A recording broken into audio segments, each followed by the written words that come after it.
Saddam Hussein. Saddam Hussein. Saddam Hussein. Saddam Hussein. Saddam Hussein. Saddam Hussein. एक लड़का जो गुर्बत में पैदा हुआ, माँ ने अकेले पला, बाप की शक्ल भी कभी ना देखी, मगर उस लड़के के दिल में था सिर्फ एक ख्वाब, ताकत का, हुकूमत का और दुनिया के सबसे ऊंचे ताज का।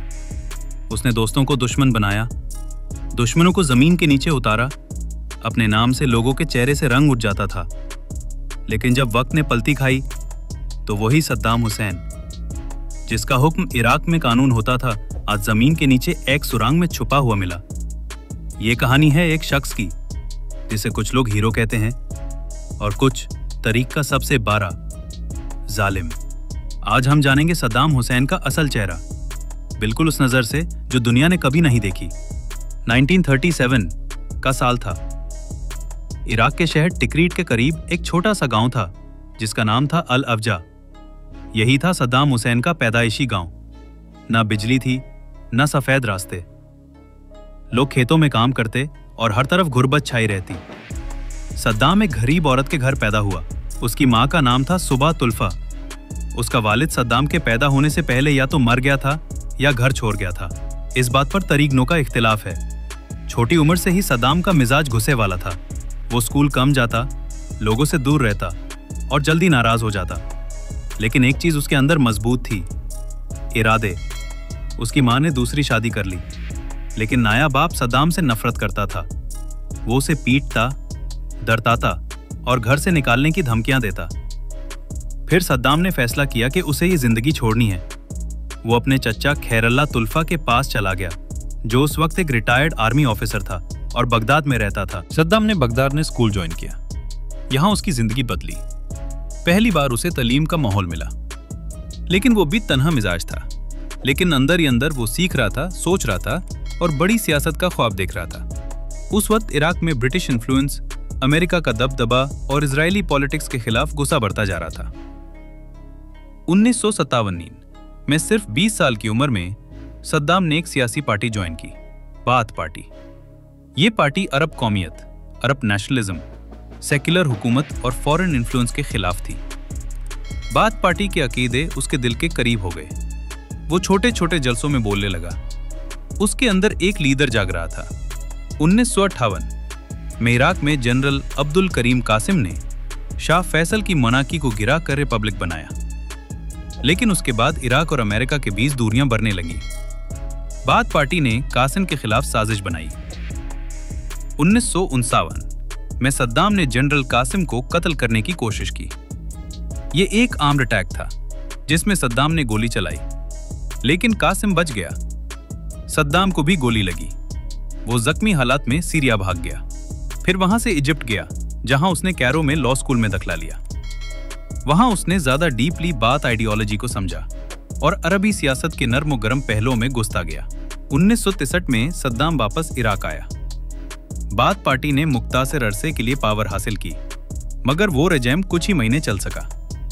सद्दाम को जेल भेज दिया गया। जेल में रहकर भी सद्दाम ने अपना नेटवर्क मजबूत बनाया। वो प्लान बनाता रहा। 1968 में बाथ पार्टी ने एक और मिलिट्री कू किया।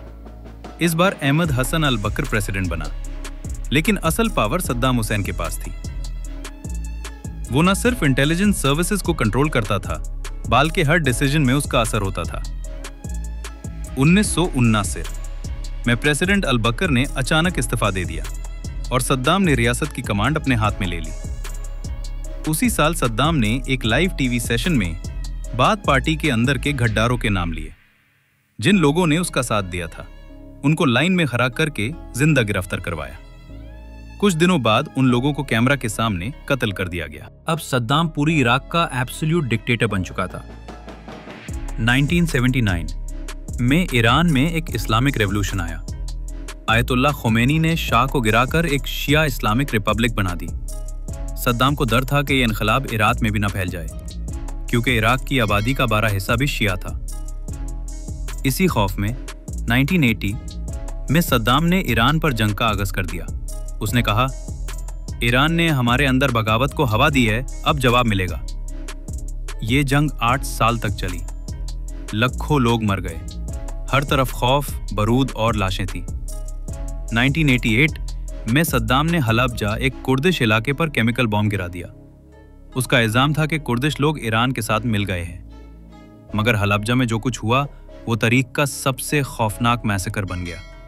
सरहद के उस पार नहीं, अपने ही मुल्क के लोगों पर गैस बॉम्ब्स गिराए गए। जहर हवा में फैल गया। बच्चे, औरतें, बुजुर्ग सब मर गए। एस्टिमेटेड 5000 लोग सिर्फ कुछ घंटों में मर गए। दुनिया ने सद्दाम को बुचर ऑफ बगदाद कहना शुरू कर दिया। ईरान से जंग के बाद इराक की इकोनॉमी बर्बाद हो चुकी थी। सद्दाम ने सऊदी अरेबिया, कुवैत और गल्फ कंट्रीज से कर्ज लिया था। लेकिन जब जंग खत्म हुई तो सद्दाम ने कहा, कुवैत को चाहिए कि हमारा कर्ज माफ करे, क्योंकि हमने ईरान के खिलाफ पूरे अरब की जंग लारी। लेकिन कुवैत ने मना कर दिया। इसके बाद सद्दाम ने इल्जाम लगाया कि कुवैत इराक का हिस्सा है। कुवैत ज्यादा तेल निकालकर इराक को नुकसान पहुंचा रहा है। फिर सद्दाम ने भयानक फैसला किया। 1990 में सद्दाम ने अपनी फौजों को कुवैत भेज दिया। कुछ दिनों में पूरा कुवैत इराक का हिस्सा बन गया।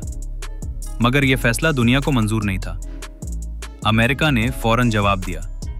यूनाइटेड नेशंस ने इराक पर इकोनॉमिक सैंक्शंस लगा दिए और फिर अमेरिका ने एक बड़ी फौज बनाई जिसका नाम था ऑपरेशन डेजर्ट स्टॉर्म। 1991 में अमेरिका ने एयर स्ट्राइक शुरू की। बगदाद के ऊपर से रोशनियां गायब हो गईं, बॉम्ब बरसने लगे। इराक की फौज पीछे हटने लगी। सिर्फ चंद हफ्तों में इराक ने कुवैत छोड़ दिया। लेकिन सद्दाम अब भी पावर में था। अमेरिका ने उसे कत्ल नहीं किया। वो चाहते थे कि सद्दाम अंदर से कमजोर हो। गल्फ वॉर के बाद इराक में बगावत बढ़ गई। शिया साउथ में और कुर्दिश नॉर्थ में उठ खड़े हुए। लोगों ने सद्दाम के खिलाफ आवाज उठाई, लेकिन सद्दाम ने जवाब दिया, टैंकों से, फौज से और मौत से। हर शहर में बागुआत को कुचल दिया गया। लाशें सड़कों पर गईं। फौज ने सब कुछ जलाया, गिराया, मिटाया। गल्फ वॉर के बाद सद्दाम हुसैन की हुकूमत बच तो गई, लेकिन इराक अंदर से टूट चुका था। यूएन ने इराक पर सख्त सैंक्शंस लगा दिए। खुराक, दवाई और तालीम सब कुछ बंद हो गया। बुजुर्ग, औरतें और बच्चे भूख से मरने लगे। जब दुनिया ने तस्वीरें देखी तो लोग कहने लगे, सद्दाम अपने लोगों का कातिल है।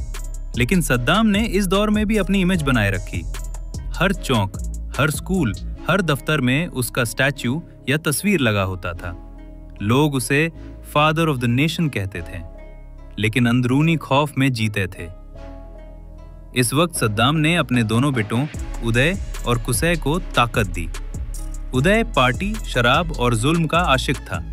वो मीडिया का कंट्रोल करता था। जिस लड़की पर नजर पड़ती है उसे उठवा लेता। कुसै फौज और मुखाबरत का जिम्मेदार था। उसका काम था सद्दाम के दुश्मनों को खत्म करना, चाहे वो फौज में हो या पार्टी में। दोनों भाई खौफ का निजाम चला रहे थे। बगदाद की गलियों में सिर्फ एक नाम गूंजता था, आंख उठाई तो सद्दाम का बेटा देख रहा होगा। 2001 में जब 9/11 का अटैक हुआ तो दुनिया बदल गई। अमेरिका ने वॉर ऑन टेरर का आगाज किया। जॉर्ज डब्ल्यू बुश ने सद्दाम पर इल्जाम लगाया कि इराक के पास मास डिस्ट्रक्शन वेपन्स हैं। वो अलकायदा को सपोर्ट करता है। वो दुनिया के लिए खतरा है। 2003 में अमेरिका ने इराक पर दूसरा हमला किया। ऑपरेशन का नाम था ऑपरेशन इराकी फ्रीडम। बस चंद हफ्तों में बागदाद गिर गया। सद्दाम भाग गया, फौज बिखार गई। अमेरिका ने हर तरफ सद्दाम के पोस्टर्स और स्टैचूज गिराए। दिसंबर 13, 2003 अमेरिका ने एक छोटी सी जमीन के नीचे सुरंग में छुपे हुए सद्दाम को गिरफ्तार किया। उस वक्त सद्दाम के बालों में सफेदी थी, कपड़े गंदे थे, चेहरा बेनूर था। उसके हाथ में न तलवार थी न ताकत, सिर्फ तन्हाई और खामोशी थी। सिर्फ चंद हफ्तों में इराक ने कुवैत छोड़ दिया, लेकिन सद्दाम अब भी पावर में था। अमेरिका ने उसे कत्ल नहीं किया। वो चाहते थे कि सद्दाम अंदर से कमजोर हो। गल्फ वॉर के बाद इराक में बागुआत बढ़ गई।